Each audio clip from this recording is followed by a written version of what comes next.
আসসালামু আলাইকুম ব্যারিস্টার হাসান। ওয়ালাইকুম আসসালাম। আমরা শুনেছি যে ডিডব্লিউপি একটা অ্যানাউন্সমেন্ট করেছে যে তারা ফেব্রুয়ারিতে একটা ওয়ান অফ 500 পাউন্ডের একটা পেমেন্ট দিবে। এই পেমেন্টটা কারা পাওয়ার জন্য এলিজিবল এবং এটা ক্লেম করার প্রসেসটা যদি একটু আমাদেরকে বলতেন।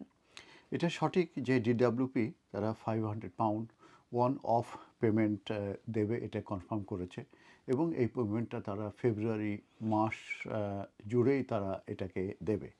আর এটা দেয়া হবে ইউকের যেসব হাউস হোল্ড আছে তাদের জন্য এই পেমেন্টটা দেয়া হবে। এবং এই পেমেন্টটা দেওয়ার যে কারণ হিসাবে যেটা বলা হয়েছে সেটা হচ্ছে যে এনার্জি বিলস, ফুড প্রাইসেস এবং হাউজিং কস্ট, এটা আমরা জানি যে যেসব হাউস হোল্ড আছে তাদের যে বাজেট আছে সে বাজেটের বাইরে চলে যাচ্ছে। তো সেই প্রেশার থেকে তাদেরকে কিছুটা অ্যাসিস্ট করার জন্য এই 500 পাউন্ড ওয়ান অফ পেমেন্ট তাদেরকে দেয়া হচ্ছে কিংবা দেয়া হবে। যারা পেয়ে গেছেন এর মধ্যে তো ভালো, আর না পারলে আমার যেটা ধারণা সেটা হচ্ছে যে ফেব্রুয়ারির ভিতরে আপনারা এই পেমেন্টটা পাবেন। তো এইটাকে যেটা কস্ট অফ লিভিংয়ের অ্যাসিস্ট্যান্ট হিসাবে এই 500 পাউন্ড দেওয়া হচ্ছে। এবং বিশেষ করে যারা লো ইনকামে আছে সেই সব হাউস হোল্ডদেরকেই মূলত তাদের যে ফিনান্সিয়াল প্রেশারে তারা যাচ্ছে সেখান থেকে তাদেরকে সাপোর্ট দেওয়ার জন্যই এটা দেওয়া হচ্ছে। এটা কিন্তু কোনো পার্মানেন্ট ইনক্রিজ নয় এই বেনিফিটটা। এটি মূলত ওয়ান টাইম পেমেন্ট এবং শর্ট টার্ম রিলিফ হিসাবে দেওয়া হচ্ছে। আর এই পেমেন্টটা পুরো ফিনান্সিয়াল চ্যালেঞ্জিংয়ের টাইম, বিশেষ করে আমরা জানি যে যেসব হাউসহোল্ড আছে তারা এই ফেব্রুয়ারিতে মূলত উইন্টার এনার্জি বিল এটা খুবই হাই থাকে, সেটা তারা ফেস করতে হয়। তারপরে তাদের যে ইম্প্যাক্ট অফ সিজনাল যে স্পেন্ডিং আছে সেটাও তাদেরকে কিন্তু ফেস করতে হয়। সেই কারণে ফেব্রুয়ারি মাসটাকে মূলত ডিডাব্লিউ বেছে নিয়েছে এই ওয়ান অফ পেমেন্টের জন্য। এখন আমি বলবো যে এলিজিবিলিটি, যে কারা এই এলিজিবিলিটি টেস্টে মূলত পাস করবে এবং কারা এটা পাবে। তো এখানে যেটা বলা হয়েছে যে ইউনিভার্সাল ক্রেডিট যারা পাচ্ছে তারা, পেনশন ক্রেডিট যারা পাচ্ছে তারা, employment and support allowance income related যেটা যারা পাচ্ছে তারা, ইনকাম সাপোর্ট যারা পাচ্ছে, income base job seeker allowance যারা পাচ্ছে তারা মূলত এলিজিবল হবে এই 500 পাউন্ড ওয়ান অফ পেমেন্টের জন্য।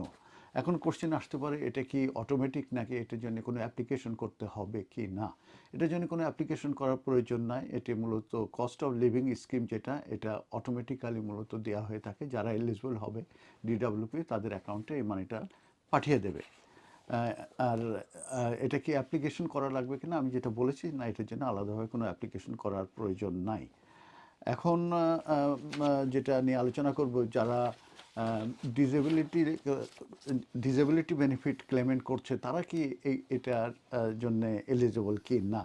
আনসার হচ্ছে ইয়েস। যারা ডিসেবিলিটি বেনিফিট পাচ্ছেন, বিশেষ করে পার্সোনাল ইন্ডিপেন্ডেন্ট পেমেন্ট পাচ্ছেন, ডিসেবিলিটি লিভিং অ্যালাউন্স পাচ্ছেন, অ্যাটেন্ডেন্স অ্যালাউন্স পাচ্ছেন, তারাও কিন্তু এই 500 পাউন্ড কিন্তু ওয়ান অফ পেমেন্ট তারা পাবেন। আর যেটা বলবো যে এটা কি রেগুলার যে বেনিফিট পায় সেটার উপরে এটার জন্য কি কোনো এফেক্ট করবে কিনা, আনসার হচ্ছে নো।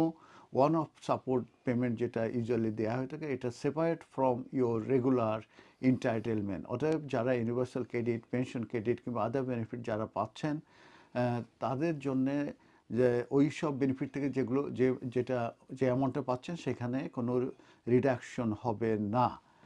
আর এটা নট ট্যাক্সেবল, এটার জন্য কোনো আপনাদেরকে ট্যাক্স পে করা লাগবে না। এই 500 পাউন্ড এটা additional amount on top of your standard payment. আপনারা যে পেমেন্টটা পাচ্ছেন তার উপরে এটা অন টপ আপ করা হচ্ছে। এখন এই এই আরেকটা কোশ্চেন অনেকে জিজ্ঞেস করে যে যারা পেনশনার তারা কি এই 500 পাউন্ড ওয়ান অফ পাবে কিনা। পেনশনার যারা পেনশন ক্রেডিট পাচ্ছে তারা মেবি কোয়ালিফাই করবে, কিন্তু যারা স্টেট পেনশন পাচ্ছেন along would not typically qualify unless combined with pension credit। তার মানে পেনশন যারা পাচ্ছেন তারা পাবেন না, কিন্তু যারা পেনশন পাচ্ছেন এবং পেনশন ক্রেডিট পাচ্ছেন তারা কিন্তু এটা পেতে পারেন। তো এই ছিল 500 পাউন্ডের যে one of payment from the DWP, সেটা সম্পর্কে আপডেট। এই ব্যাপারে আরও যদি কোনো আপডেট থাকে তো ভবিষ্যতে আরও ভিডিও নিয়ে আপনাদের সঙ্গে হাজির হব। ধন্যবাদ। ধন্যবাদ ব্যারিস্টার হাসান।